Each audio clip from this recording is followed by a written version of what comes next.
ఈ రోజే డౌన్లోడ్ చేయండి. మీ ఫేవరెట్ షోస్ చూడండి. ఇప్పుడు సమస్యలన్నీ తీరిపోయాయి కదా బాబు, వచ్చి మండపంలో కూర్చోండి, పెళ్లి పూర్తి చేసేద్దాం. ఏంటి పెళ్లి పూర్తి చేసేద్దామా? ఆసిమతో రాసిచ్చేశారు. అమ్మాయి తండ్రి ఎక్కడున్నారో తెలియదు. ఇప్పుడు వీళ్ళ ఇంటి ఆడపిల్లని మా అబ్బాయికిచ్చి పెళ్లి చేసి ఇంకో 2 ఆడపిల్లలున్నారే, వాళ్ళకి నా కొడుకు పెళ్లిళ్ళు చేయాలా? ఏంటే ఎలా అంటున్నారు? ఈ సమయంలో మీరు కూడా వదిలేస్తే ఎలా?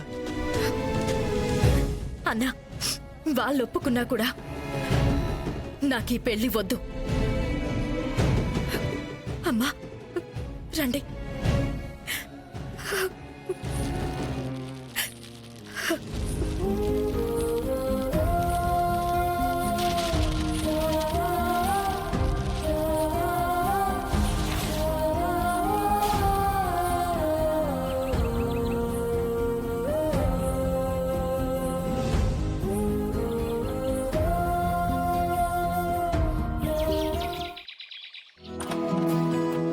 Good morning madam. Good morning. ఇవాళ ఏంటి ప్రోగ్రామ్? 10 గంటలకి రవి పేరు మీద ఒక అర్చన ఉంది మేడం. తర్వాత 11:30కి ఒక బిజినెస్ మీట్ ఉంది. ఓకే. తర్వాత ఆస్ట్రేలియాలో బ్రాంచ్ ఓపెన్ చేయడానికి ఆస్ట్రేలియన్ గవర్నమెంట్ అప్రూవల్ ఇచ్చింది. మంచి విషయం. ఇంకా ఆప్షన్ ఉందేమో చూడాలి మేడం. ఇవాళకి అంతే మేడం. మ్యామ్ మ్యామ్ ఏమైంది మేడం? మేడం ఏమైంది మేడం? Sir ma'am. అయ్యో అత్తయ్య, అమ్మగారు, అయ్యో అత్తయ్య, ఏమైంది అత్తయ్య? ఏమైంది అత్తయ్య? ఏమైంది? నీళ్ళు తీసుకురా. అమ్మమ్మ, అయ్యో ఏమైంది అత్తయ్య? ఇది కళ్ళు తెరవండి అత్తయ్య. ఇవ్వమ్మా.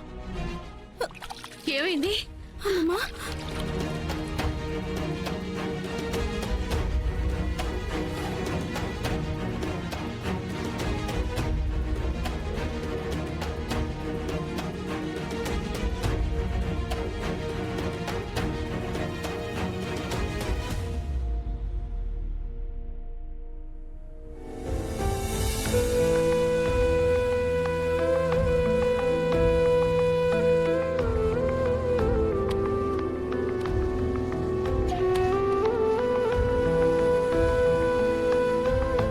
ఏంటి డాక్టర్, అత్తయ్యకి ఏదైనా ప్రాబ్లమా? ఈవిడ ఇలాగే ఉంటే ప్రాబ్లం అవుతుంది.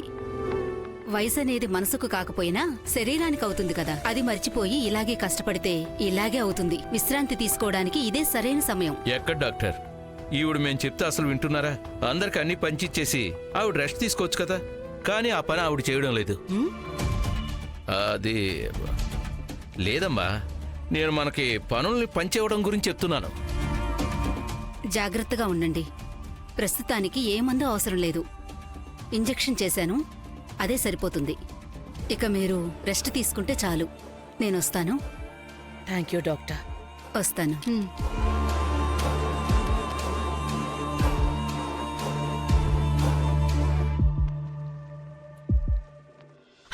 ఆయన అలా మంచాన పడ్డారు అంటే మాకు ఆదరణగా ఉన్న మీకు కూడా ఇలా అవుతోంది. ఎన్ని రోజులని అన్నీ నువ్వే భుజాల మీద వేసుకొని మోస్తూ ఉండగలవు? ఇంట్లో ఇంతమంది ఉన్నావు. ఈయనకు కూడా కొన్ని పనులు అప్పగిస్తే ఈయన కూడా చూసుకుంటారు కదా. పోనీ మేమందరం చూసుకోలేమా? మనం ఎన్ని చెప్తే మాత్రం లాభం ఏంటి? అది ఆవిడే కదా అర్థం చేసుకోవాలి. సరే, మీరందరూ వెళ్ళండి. నేను కొంచెం రెస్ట్ తీసుకోవాలి.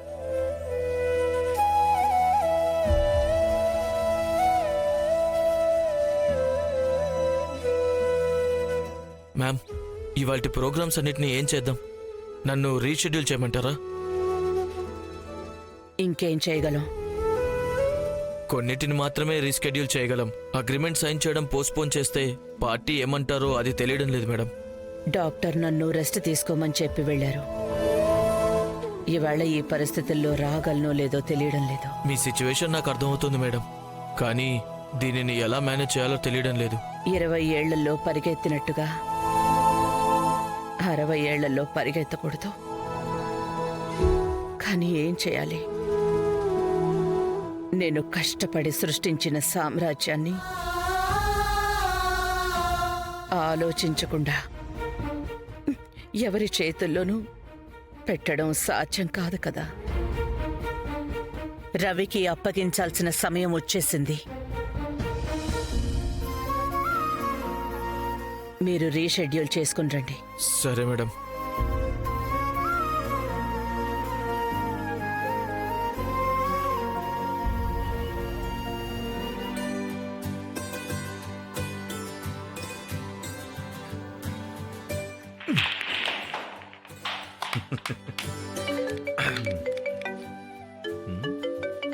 జాను జాను ఎలా ఉన్నావు జాను? నేను బాగాలేను. ఏమైంది జాను? ఎందుకలా మాట్లాడుతున్నావు? అవును రవి, నేను బాగోలేను. నువ్వెప్పుడొస్తావు అది చెప్పు. Okay Janu, cool cool cool. నేను ఒక 2 వీక్స్ లో అక్కడికి వచ్చేస్తాను. ఎప్పుడు అడిగినా 1 వీక్ 2 వీక్స్ అని ఇదే మాట చెప్తున్నావు. ఇదిగో చూడు రవి, అదంతా నాకు తెలీదు. ఇంకో 2 డేస్ లో నువ్విక్కడ ఉండాలి, అంతే. సారీ జాను, నేను 2 డేస్ లో అక్కడికి రావడం కుదరదు. ఏయ్ రవి, ఆవిడ నిన్ను పిలుస్తూనే ఉన్నారు కదా, మనం 2 రోజులు ఎందుకు వెళ్ళి రాకూడదు? Just shut up. నీకేం తెలుసని వెళ్దాం అంటున్నావు?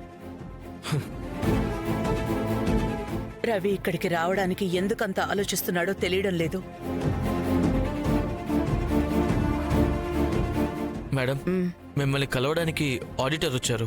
ఉన్న ప్రోగ్రాంలన్నీ క్యాన్సిల్ చేయమని చెప్పాను.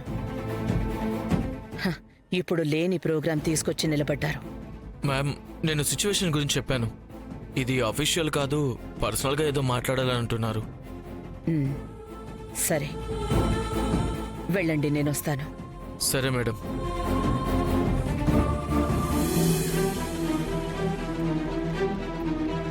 సార్, మేడం వచ్చేసారు. ఓకే, నమస్కారం మేడం.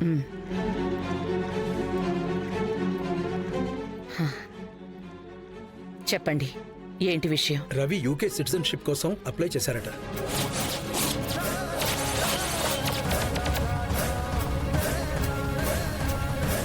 చచా, అటువంటిదేం అయి ఉండదు. రవి నాతో చెప్పకుండా ఏ పని చెయ్యడు. ఇది కన్ఫర్మ్ న్యూస్ మేడం. ఇది మాత్రమే కాదు, తనకి ఇక్కడికి రావాలన్న ఐడియానే లేదు. అక్కడే సెటిల్ చేయడానికి ప్లాన్ చేస్తున్నారని రిలయబుల్ సోర్స్ చెప్తోంది మేడం. మీనా, మీనా! అత్తయ్య చెప్పండి అత్తయ్య. రవి సిటిజన్షిప్ కోసం అప్లై చేశాడా? అప్లై చేశాడా? అవునత్తయ్య. యూకేలోనే సెటిల్ అవ్వాలనుకుంటున్నాడా? అవునత్తయ్య, అలాగే అంటున్నాడు. నేనే ఈ విషయం మీతో చెప్పాలనుకున్నాను. మీకు కూడా తెలుసు కదా, నేను చెప్తే వాడు వినిపించుకోడని. మీరే వాడితో ఒకసారి